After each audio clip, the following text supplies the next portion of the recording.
முட்டை உடைச்சி ஊற்றி ஒரு மிளகு கறி இன்றைக்கி செய்து பார்க்கலாம். 2 டேபிள் ஸ்பூன் அளவுக்கு எண்ணெய், 1 இல்லை 2 துண்டு பட்டை, 1 துண்டு கல்பாசி, பொடிசாக வெட்டின வெங்காயம் 1/2 கப் அளவுக்கு, 4 பச்சை மிளகாய், அதோட கொஞ்சம் கருவேப்பிலை, 2 இல்லை 3 டீஸ்பூன் அளவுக்கு இஞ்சி பூண்டு பேஸ்ட் எல்லாம் சேர்த்து நல்லா வதக்கணும்.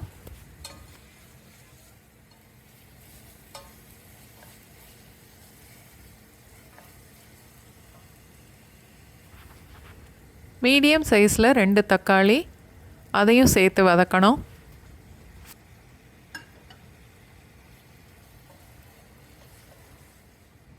வெங்காயம் தக்காளி வதக்கும் போதே உப்பு சேர்த்துடலாம்.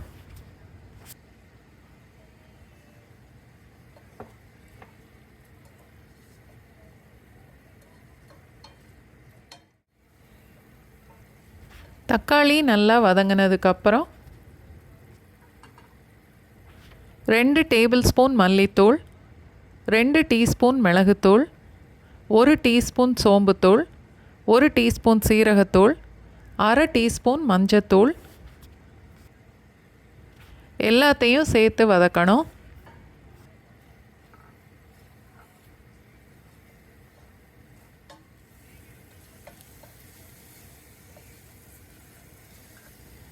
அடுப்பை லோ ஃப்ளேமில் வச்சுட்டு 2 நிமிஷம் வரைக்கும் வதக்கினா போதும். இப்போது 2 டேபிள் ஸ்பூன் அளவுக்கு தயிரும் சேர்த்து அடுப்பை லோ ஃப்ளேமில் வச்சுட்டு 1 நிமிஷம் வரைக்கும் கைவிடாமல் கிளறி வதக்கணும்.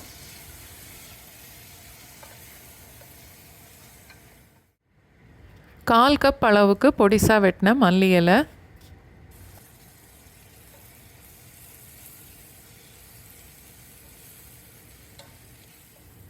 சின்னதாக ஒரு தேங்காயிலிருந்து எடுத்த பால் 1/2 கப் அளவுக்கு இருக்கும். அதையும் மசாலாவோடு சேர்த்துட்டு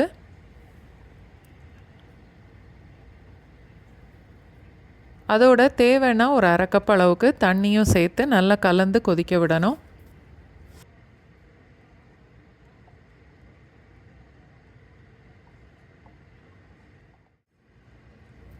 மிளகு கறி நல்லா கொதித்து கொஞ்சம் கெட்டியானதுக்கப்புறம் ஒரு முட்டையாக உடச்சி கிண்ணத்தில் ஊற்றி மஞ்சளை லேசாக கலந்து விட்டு அப்படியே குழம்புல ஊற்றிடலாம். நான் இன்றைக்கி எடுத்திருக்க கறியோட அளவுக்கு 6 முட்டை வரைக்கும் சேர்க்கலாம். ஒரே இடத்துலையே முட்டை ஊற்றாமல் சுற்றியும் எல்லா இடத்துலையும் ஊற்றணும்.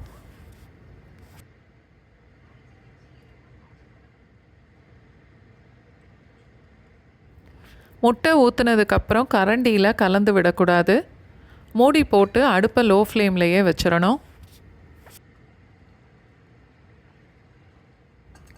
நடுவில் ஒரு தடவை ஃபோர்க் இல்லைன்னா ஒரு ஸ்பூன் வச்சு லேசாக கலந்து விடணும்.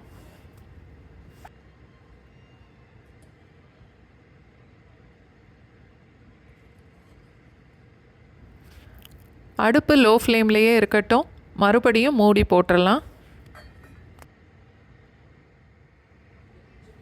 முட்டை நல்லா வெந்துருச்சான்னு செக் பண்ணிவிட்டு அடுப்பை ஆஃப் பண்ணிடலாம்.